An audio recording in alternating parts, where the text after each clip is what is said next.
नमस्कार मित्रांनो, मुख्यमंत्री माझी लाडकी बहीण योजनेचे पैसे जर तुमच्या खात्यात अजून पण आले नसेल तर याचं कारण काय? म्हणजे तुमच्या आधार कार्डला बँक लिंक नाहीये. यासाठी तुम्हाला कुठेही जायची गरज नाहीये. तुम्ही घरबसल्या तुमच्या बँकला आधार कार्ड लिंक करू शकता.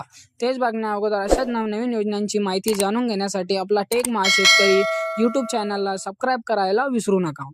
सगळ्यात अगोदर आपल्या फोनच्या गुगलवर येऊन जायचं आहे. गुगलवर आल्यानंतर NPCI सर्च करून घ्यायचं आहे. NPCI सर्च केल्यानंतर तुम्हाला पहिलीच वेबसाईट येईल त्यावर क्लिक करून घ्यायचं आहे. क्लिक केल्यानंतर तुमच्यासमोर एक नवीन पेज ओपन होईल. त्यावर तुम्हाला एक कंझ्युमर ऑप्शन दिसेल, त्यावर क्लिक करायचं आहे. कंझ्युमर ऑप्शनवर क्लिक केल्यानंतर तुम्हाला भारत आधार शेडिंगचं ऑप्शन दिसेल, यावर क्लिक करायचं आहे. क्लिक केल्यानंतर तुम्हाला तिथे आधार कार्डचा नंबर टाकायचा आहे. आधार कार्डचा नंबर टाकल्यानंतर तिथे तुम्हाला बँक सिलेक्ट करायची आहे. बँक सिलेक्ट केल्यानंतर तुम्हाला अकाउंट नंबर टाकून एक कॅप्चा भरून घ्यायचा आहे आणि तुमच्या बँकला प्रोसीड करून